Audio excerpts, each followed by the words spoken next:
Welcome to Matthew's Morsels for One. I'm your host, Marisa Vega, also volunteer program lead. On today's show, I'm super excited.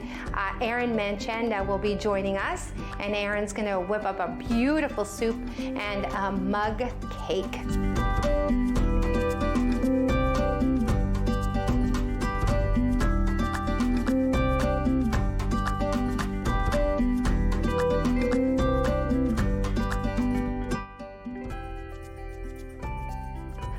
Thank you for joining us today. Thanks, Marisa. Happy to be here. Why don't you go ahead and tell our viewers a little bit about yourself? Well, my name is Erin, and I'm married, and I have 2 children, and I live about 25 minutes northwest of Matthew's house, so about a 25-minute commute. I am a big, lover of learning, and I love to read and learn, and professional student, maybe. Yeah. Thank you. And how is it that you support the community at Matthew's house? I'm a grief counselor here, and I'm also a licensed minister in Ontario, so I also provide spiritual support. Also supporting families and residents in our residential hospice, as well as going out into the community and supporting children in schools. I also support the programs that we have and our support groups like the Bereaved Wives group, Grieving Parents group, as well as our HUG program, which is all about kids and supporting them through bereavement and loss. It's a very, very important work, and it's wonderful work that you do. It is. It's amazing, and it's just amazing to be invited into people's stories and lives, and just the loss that they have experienced and the struggles that they have. And my hope is that we support them and find ways for them to cope every day. And I know you mentioned a few of the programs that we have here for the community. Mm-hmm. If you could just run through those again for me, that would be great. Well, first we have our Children and Youth program, which is HUG, Help Us Understand Grief, which is all about grief education for children and kind of just allowing them time and space. It can be one-on-one or in a group. We also have the Bereaved Wives group, which is a support group for wives who have lost their spouse or partner, as well as we have Grieving Parents. So parental loss is obviously one of the most challenging losses. So this group supports parents who have endured a loss of a child. And we also have a group called the Newly Bereaved. So it's a support group for those who have had a kind of a fresh loss. So all of their feelings and experience is very acute. So we have a group supporting them as well. Those are all amazing programs. They sound very, very supportive and wonderful for the community. And they're all free of charge, that's correct? Yes, they are. Now, I heard you once describe that grief can be more than just a loss of a human. 100%. So tell us a little bit about that. So especially right now, like I think about like the state of the world that we're in right now and all the loss that everyone has experienced, and not just the loss of individuals in our lives, but even just the loss of human contact, the loss of security, of finances. Divorce is a huge loss to kids and youth. It's a big loss if you're one of the spouses. And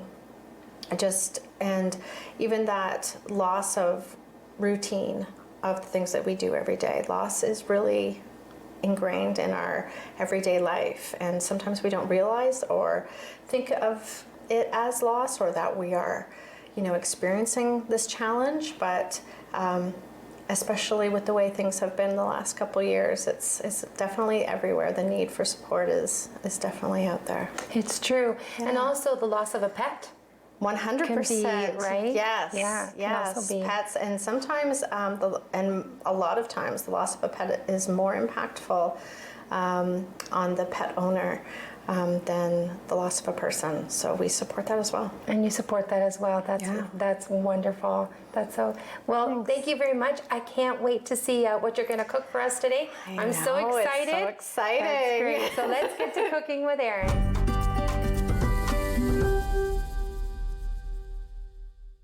Today we are going to make creamy tomato soup for one.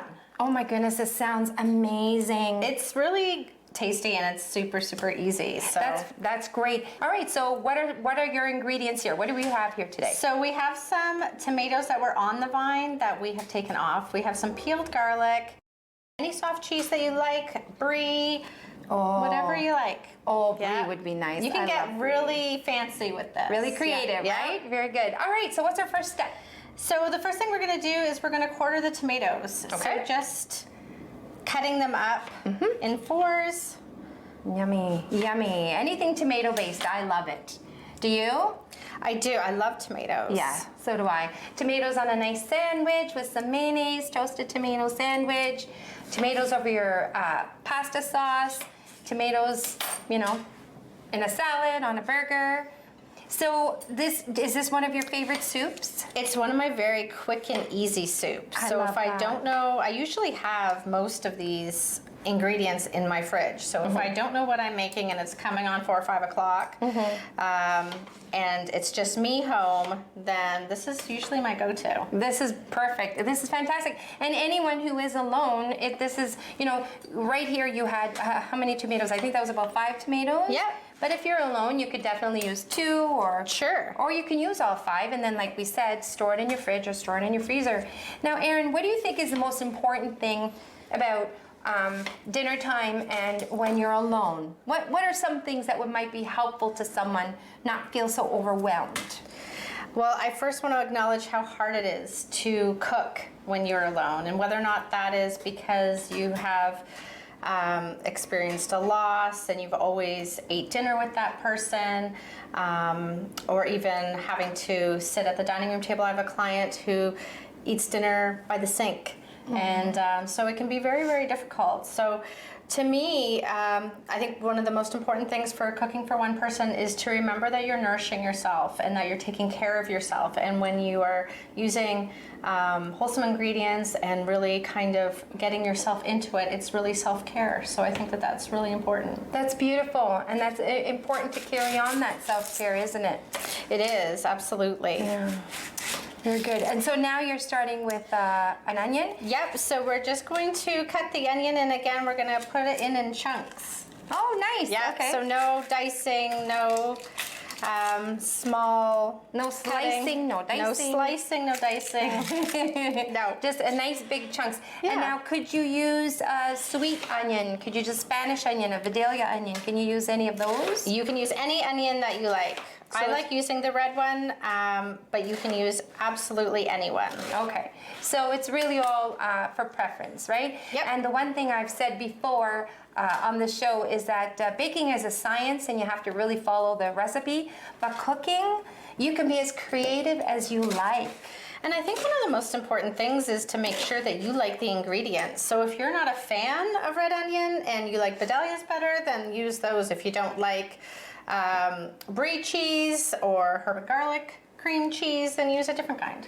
Yep, absolutely. You can. Very good. Okay, so what's our next step here? So we're going to take a few little garlic cloves here. They're already peeled, so I love cheating a little garlic. bit here, and we're just going to Rough chop? rough chop.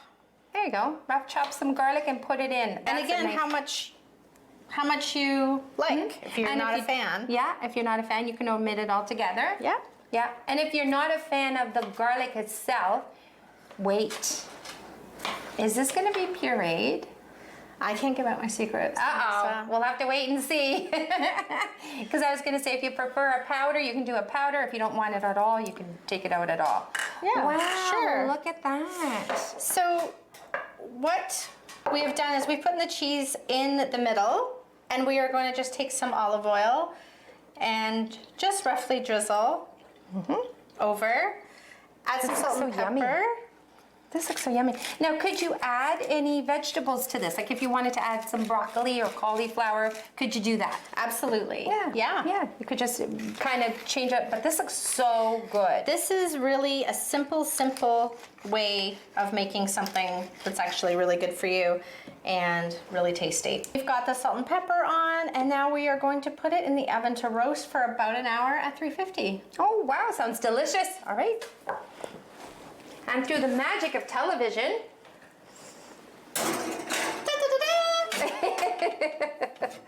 okay, What I need. there we go. Oh, the smell. I wish we had smell-o-vision. I say that too. This looks amazing.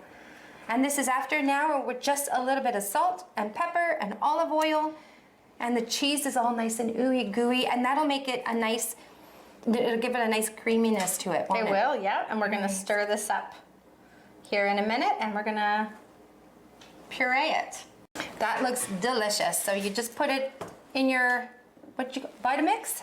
Yep, you put it in any kind of blender or food processor, spoon it in, making sure that you get all this liquid. And all that good melted cheese in there too. With all those nice, now I noticed the cheese you bought had nice little spices in it, but if you bought like say cream cheese that doesn't come already spiced, what kind of spices would you use? You could use Italian seasoning, especially because we're using tomatoes, olive oil, and onions. Any kind of oregano, rosemary, Basil, parsley, things like that. Absolutely, yeah. You can even, oh, would you make it even, you know what would be delicious too, I think? Curry. I think a little bit of curry in there too. probably. That would be delicious. For a little Haven't bit tried of that. a little bit of a different fusion, that would be so nice. Yeah, that would be good. So this is going to make a bit of a thicker soup. So if you ever wanted to thin it out, you would add some water or some cream or milk, whatever you Okay. you like. So, but this is a little bit of a stick to your ribs type of soup. Love it. So we're going to just put the lid on here. Okay.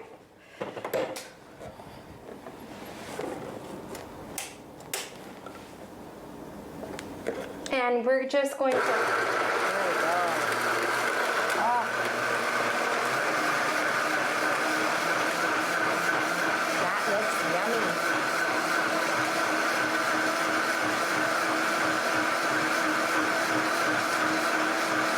Looks delicious. And presto, you have a soup. And because everything is already warm, because you just took it out of the oven, you don't have to put it back on the stove to heat it up again. Exactly. And there's minimal dishes. Oh, I'm not a big fan of dishes. So. who doesn't love that idea, right? Yep. And then we'll just get a bowl, right? I'll get this bowl this right out. here. I'm coming behind you. I'm still here. There you go.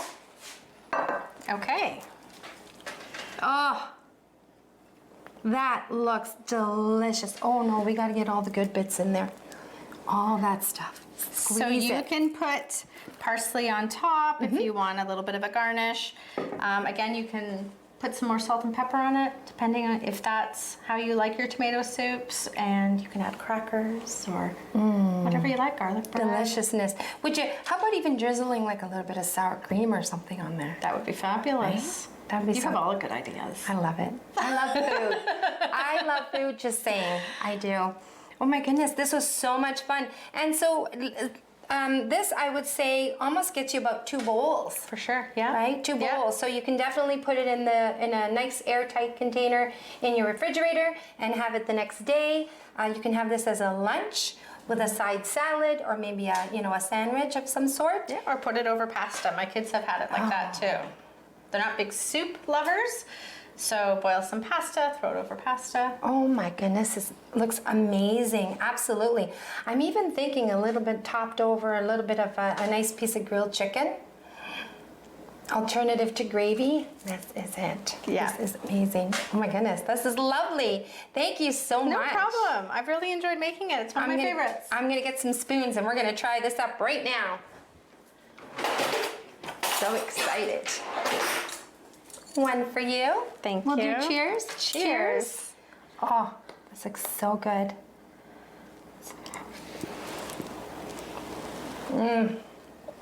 Oh, the flavors are delicious. When you roast the vegetable, it just gives it a whole other smoky, fiery flavor that just intensifies everything and just brings everything together beautifully. That is delicious. That for sure is going to be one of my go-tos for sure this fall.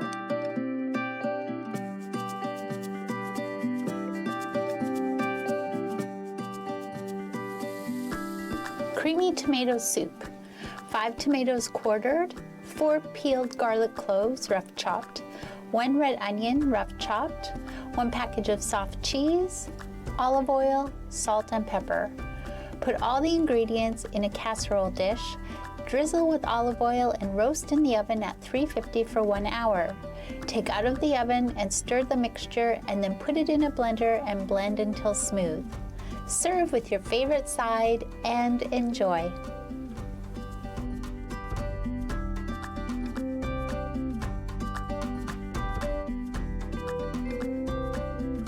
The soup was delicious. It's amazing. So what are we doing now? So, like we were talking, that it's important to make sure that you nourish yourself. It's also important to make sure that you treat yourself. So today we are going to do a chocolate mug cake. That's so much fun. And that's perfect because if you're one person, you don't necessarily want to eat a cake. I do.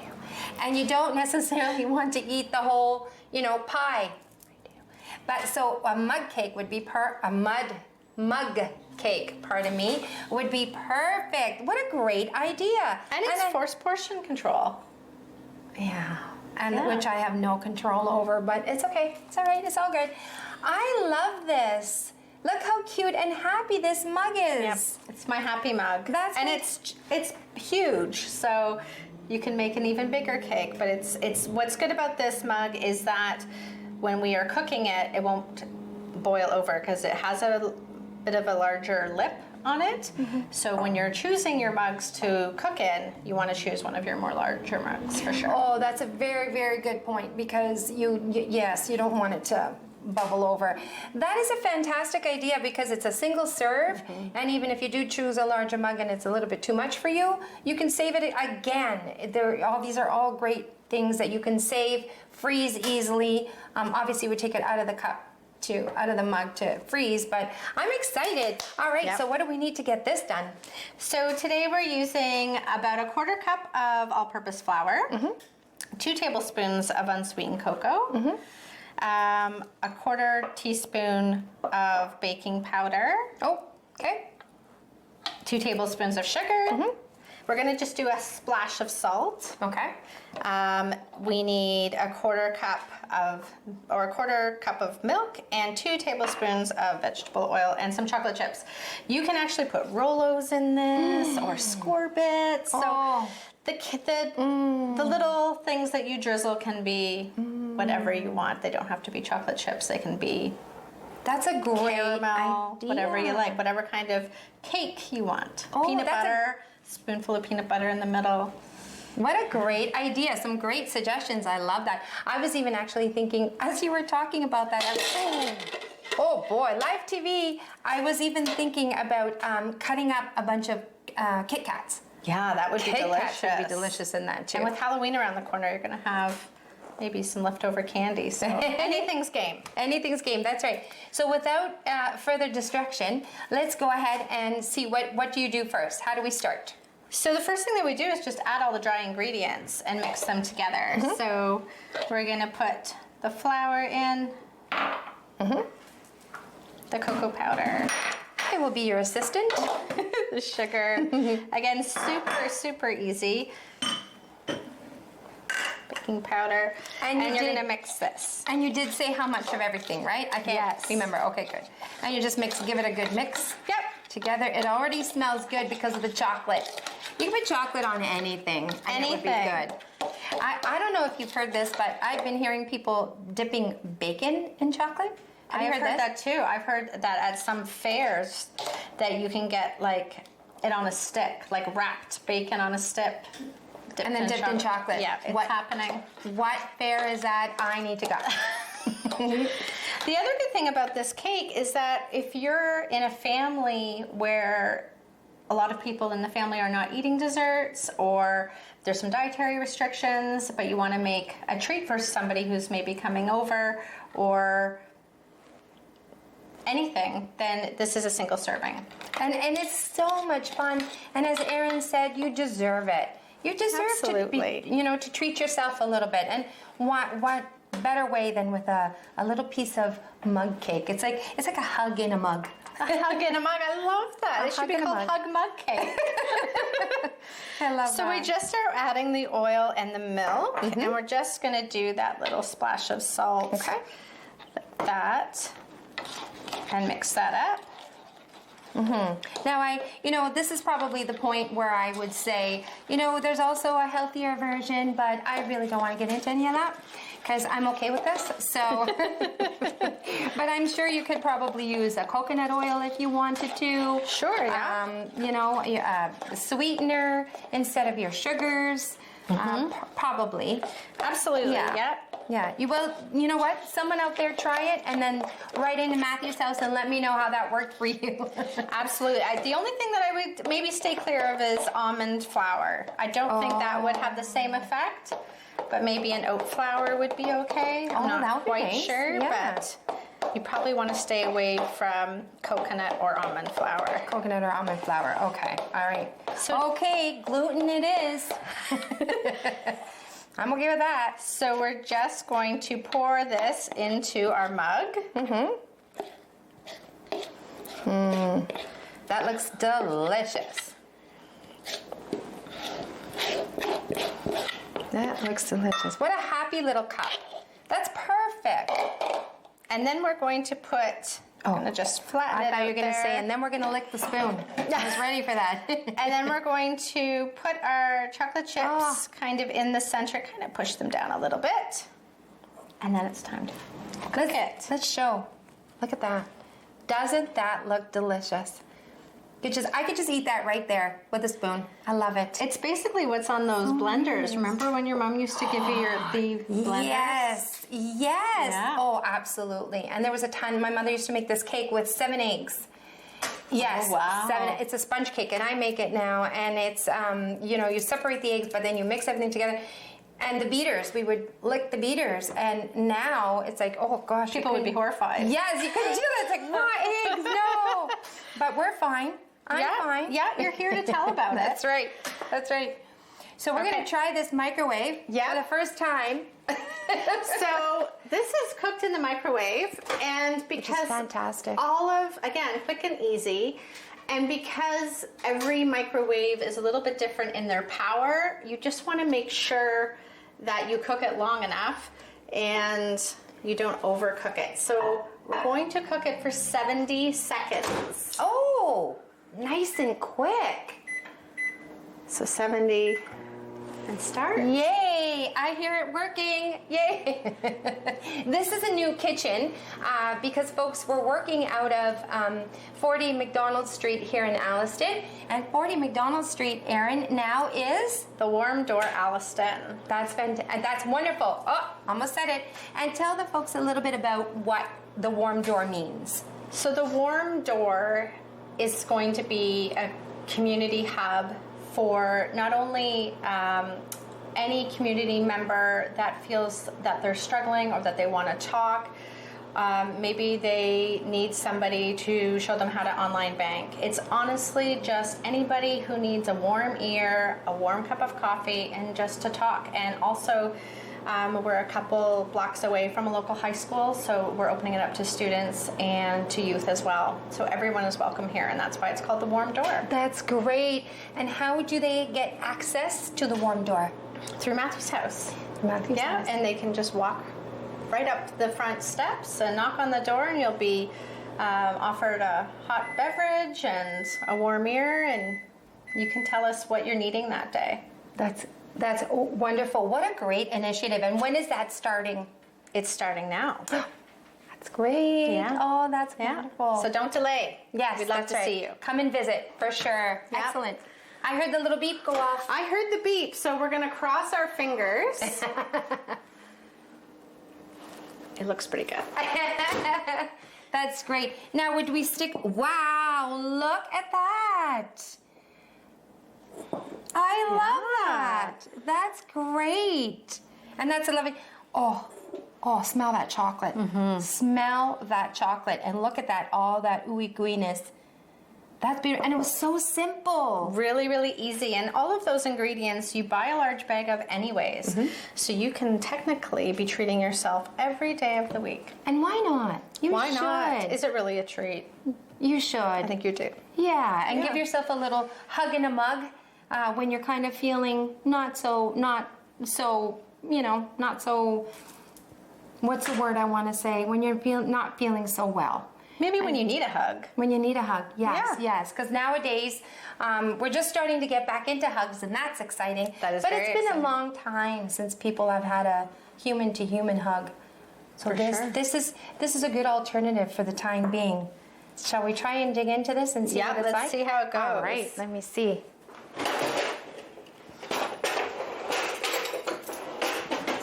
Let's try with a fork. I know Okay. it's better with a spoon, but let's try with a fork. Oh my goodness. Look at that. Oh, oh, that smells so good.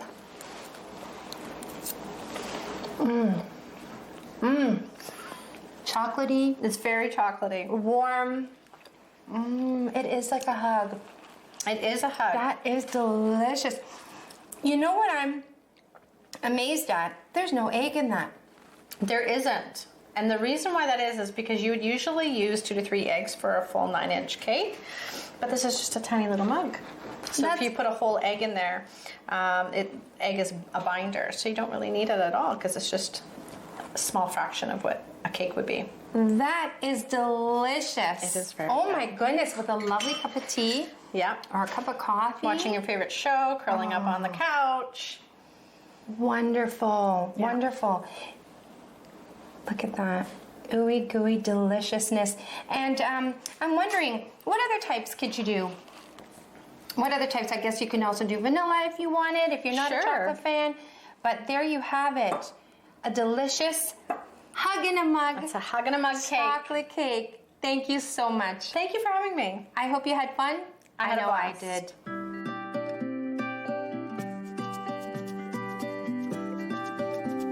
Chocolate mug cake.